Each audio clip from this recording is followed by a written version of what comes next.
Hey everybody, it's been a while since I've done one of these videos. I used to do movie reviews back in the day. You probably don't remember, it's been several years. But one of the last things I reviewed on this channel before making the switch to my other kind of content was Fionna and Cake, Season 1, the Adventure Time spinoff. I really loved Season 1. The story was just so good. If you didn't see Season 1, first of all, why are you watching this? But second of all, Season 1 was basically Fionna and Cake are alternate universe counterparts of Finn and Jake, you know, the normal Adventure Time duo. But they live inside Ice King's head. It's really complicated. You have to have watched the Adventure Time last episode to be able to understand it, but basically, they went on to a bunch of different universes on like this grand multiverse adventure, but it wasn't an overly... The multiverse is kind of overdone in media, but Fionna and Cake really kind of took it and made it its own thing by, spoilers, every universe in Season 1 was a reality that somebody wished for through Prismo, who comes into play in later seasons of Adventure Time. So, if you didn't watch that far, you probably wouldn't get Fionna and Cake, but it is still really good. Season 1 was fantastic. The ending was a bit anticlimactic in my opinion, but I mean, the rest of the season was pretty banging, so I was really looking forward to Season 2, and I didn't get to see it until last night. It came out, the episodes came out a few days ago, but I was on vacation, as some of you know, but I got back, I watched them last night. Here's the thing about Season 2. Well, first of all, Season 1 started off with 2 episodes that didn't really progress the story anywhere. They just kind of set the scene.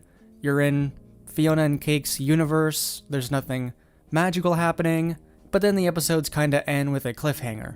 Season 2 starts out in a really similar way.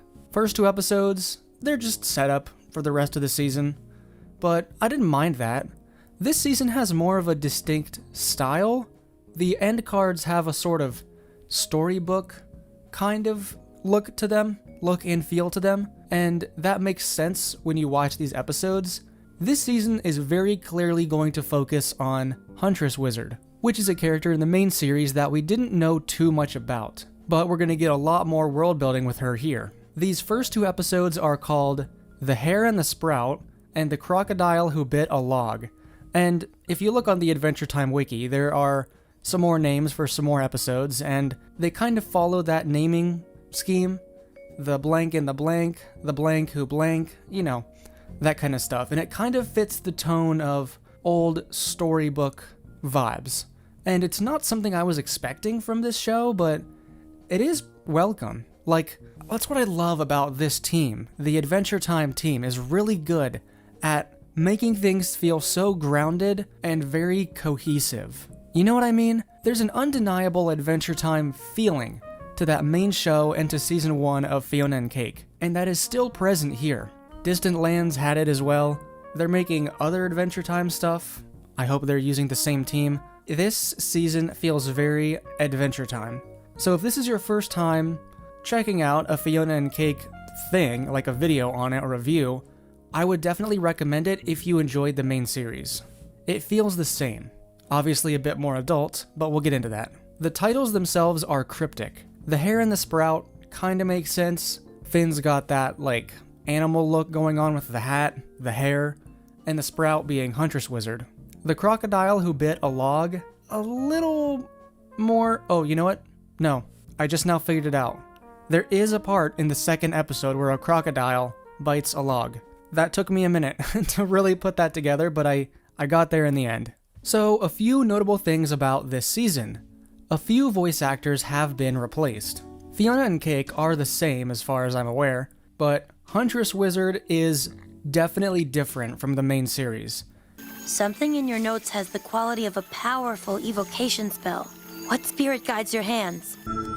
What's all this biz? Have you been training animals to feed you? She first started talking and I was like, whoa, your voice is way deeper than I remember. But it's a nice change. Both voice actors have done a really good job with her character, and she does sound more mature, so maybe that's the reason why they went with a different voice actress. And I think Princess Bubblegum's variant, Gary, I think he's different too. His voice is a little more subtle, but it sounded just a bit different. And I didn't do any research. I don't know if that's true, if he's a different voice actor, but I think so. You could always, stay at my place. Oh. Really? But again, they both did a pretty good job. Gary's not going to have that much to do, I assume. Not as much as Huntress Wizard, anyway. So, in these first 2 episodes, Fionna and Cake are trying to live their normal lives. Their world is half magical and half not magical. So I guess just half magic. Yeah, that makes sense. Like, there's some magic characters running around, but it's generally not really magic-based, which is an interesting premise. The first thing that threw me off was Cake is living in a separate apartment, which is kind of funny. They really play up the Cake is her own character this season. There's this whole scene where she's trying to flirt with a human guy. It's really funny, and it really caught me off guard, and it was one of those moments where you're like, wait, this is questionable. The future plotline is gonna go crazy. I mean, hats off to this dude. That was a funny scene and made me laugh out loud. There's some visual gags in there, if you know, you know. But I thought the little touches like that were kind of sweet. The main plots of these episodes is they're setting up Gary's little food truck place, his sweet spot. This is kind of a carryover from the first season, continuing that story. In the first season, Gary, Gum Gary, I think is his name officially, he's trying to have this like baking thing, and that's his and Marceline's, well, Marshall Lee. You gotta remember the alternate universe names, the gender swap variants. I just realized if you haven't seen it, this just sounds insane. Like if you haven't seen Adventure Time or Fionna and Cake. But again, why are you watching this video then? But basically they're continuing that plotline, and it gets taken over by a character named Queenie, which was also in season 1. Very minor role. Looks like she might have a bigger role in this season. I'm assuming this whole her taking over this literally plot of land might be a B plot for the rest of the season, although they did kind of resolve it towards the end of episode 2, where they're saying, oh, we're just gonna buy it. Very weird start to the season. But again, season 1 started out kind of like that, where they're just getting into human-related conflicts, and then the season shifts focus in 3 and 4. I'm assuming that's going to happen again. I'm assuming the main season is going to focus on Fionna, Cake, and Huntress Wizard going to different universes. Now, I believe the creators did say we're going to spend a lot more time in Fionna World in this season, but I don't think it's going to be so much where we're not going to have a multiverse adventure. There was a brief setup at the end of episode 2 where basically it's a whole... It would take too long to explain, but we learn Huntress Wizard's backstory, and she kind of falls into this portal, which goes to different universes like a tree, and a bunch of her seeds get planted into different universes. And one of them gets planted into Fionna and Cake's universe, because at the end of season 1, that universe was brought into the canon, as we call it. So, probably in episode 3, Huntress Wizard is going to grow from this seed, gonna meet Fionna, gonna go into the multiverse, and find a cure for Finn because he's sick. In season 1, in the second episode, I believe, or maybe third, one of these episodes, Finn fell into this tree while fighting this bear, and the tree is causing him to get sick. I don't want to say too much about the tree because you really learn about it in this episode, but basically it is causing some kind of crazy illness that there is no cure for in that universe. And I think that's going to be the main story driver for this season, is trying to cure Finn in the universe that we know. The world building that we got with like the tree, forest people, and Huntress Wizard was really interesting, and it felt very on brand for Adventure Time in general. Adventure Time's way of world building is very gradual. You start out with the basic, humans haven't been on Ooo for a long time, Finn's the last one. Well, he migrated here. It's complicated. Explaining the Adventure Time lore is something I have wanted to do, but it's really a daunting task. I don't remember all of it, but I remember enough. But we haven't learned anything about Huntress Wizard, really. A few minor things, mostly visual gags that she can turn into logs and stuff, but we really get expanded on that in this episode, We see her having to go through a bunch of trials to becoming part of this forest routine. We see the spirit of the forest a few times. And now I can have this knowledge of, okay, in Adventure Time canon, this is what is going on in this corner of the world. And I'm going to hold that information as long as I can until I inevitably forget it. Not because it's forgettable, but because there's so much story to have to hold on to in your brain. I don't know whose job it is to keep track of all this lore and all this timelines at Adventure Time HQ, but goddamn, your job must be difficult. I do have a feeling that this season's stakes will be smaller than season 1's. In season 1, it was like, our whole universe is gonna die. In season 2, I don't know how big the stakes are gonna get, but it's hard to top that. I mean, the whole premise of trying to save Finn, we know why we want to save Finn because it's our Finn. We know him. Fionna doesn't really. So I wonder how people are going to react to season 1's stakes being a lot smaller than season 1's. Maybe I'm wrong. Maybe something will be introduced later in the season that they're keeping under wraps that really expands the adventure for this season. But I don't know. I'd be okay with a kind of more relaxed, smaller scale adventure for this season. But some people get really kind of disappointed when it's not even bigger. I'm just happy that Adventure Time is back, man. That's honestly all I care about, you know what I mean? Like, there were some Adventure Time callbacks we got in this episode too, or these 2 episodes. We got to see Wizard City, which is one of the more forgettable Distant Land specials, honestly, but I did recognize some of the characters. Peppermint Butler is there now.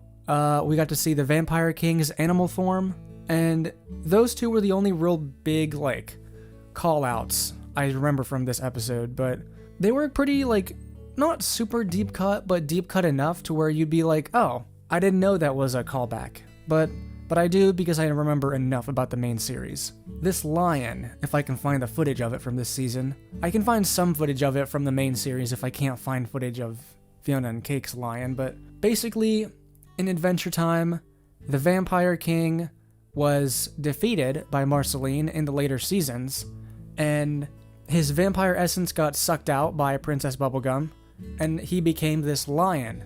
Just standard lion. And it looks like the lion's still roaming around the land. So, that's who this character is. Speaking of Princess Bubblegum, my favorite parts of this episode were catching up with those characters. You do get to see Marceline, Simon, Princess Bubblegum in this episode. I like how Simon says that it's awkward, basically being around Marceline and Princess Bubblegum, because Princess Bubblegum and Simon, who used to be Ice King, he was always kidnapping Bubblegum. So it is really kind of weird for him to just be chilling. But Simon and Ice King are 2 very different characters, so I don't think it would be that weird. The animation also has really been stepped up this season. I was blown away. Season 1's animation was good. Some episodes felt a bit more stunted. This season has some really fluid moments.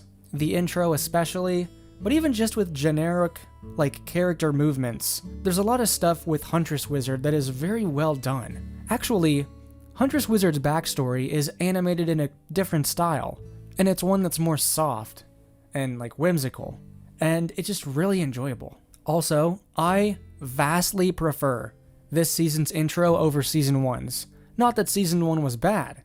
They have their charms to both of them, but this one just feels a lot more cohesive, I guess. The main theme is this rock guitar riff, and it just fits the vibe a lot more, honestly.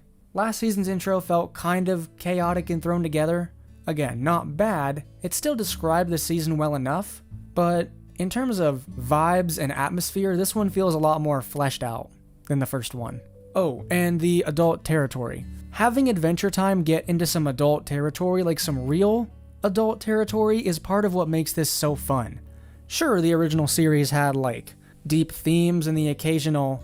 there's that infamous clip of Season 1 Finn saying sexy. Yeah, there's a big sleepy lava man in our front yard, and he is so hot. Mm-hmm. Wait, no, I take that back. I mean, not sexy hot. No, you do mean sexy hot. No, I don't care. But now this season, there's a few instances of light swearing. There's almost some brief nudity in the intro with that shot of Huntress Wizard. Everyone right now is scrambling to look up the intro. You don't see anything real. You see a little bit, but even little things like that, things that would not have been allowed in the main series, especially in later seasons of the main series, that little added touch of, yep, we've grown up with the audience, is really, honestly fantastic. It's just enough to where it's not in your face like Deadpool levels of adult, but it's just enough to respect the maturity of the audience. Overall, outside of what I've already said, there's not too much to say on these first 2 episodes. I haven't spoken about like the lore or really the story at length. Again, it's just setup. They're really good. These 2 episodes are really good reintroductions into the world of Fionna and Cake. And that's really all they are, but they are still worth watching, because they're just really fun escapism. So, yeah, I plan on doing a video every week when new episodes come out. Some episodes I might have more to say than others, but I do want to make this a consistent 5-video series, because there's 10 episodes, 2 episodes come out each week, I believe. So, yeah, those are my thoughts. I have been out of the game on movie reviewing, if you couldn't tell, but I'm excited to get back into it a little bit. So, yeah, I don't care how well these videos do. I'm not expecting them to break ground or anything. I just really like talking about Fionna and Cake, so hey, if you saw the episodes and you want to give your thoughts in the comments, you can do that. Let's have a discussion. And if you want to debate me on the Adventure Time lore, or, remind me of some things, you can do that too. So, yep. If you were missing the main content from this channel, the main regular content, you can find that on my second channel. A lot of people still don't realize I moved over there, but yes, I am still consistently posting over on Lavender Coretta. So, yep, thank you everybody so much for watching. My name is Candles. I love you all. Good night.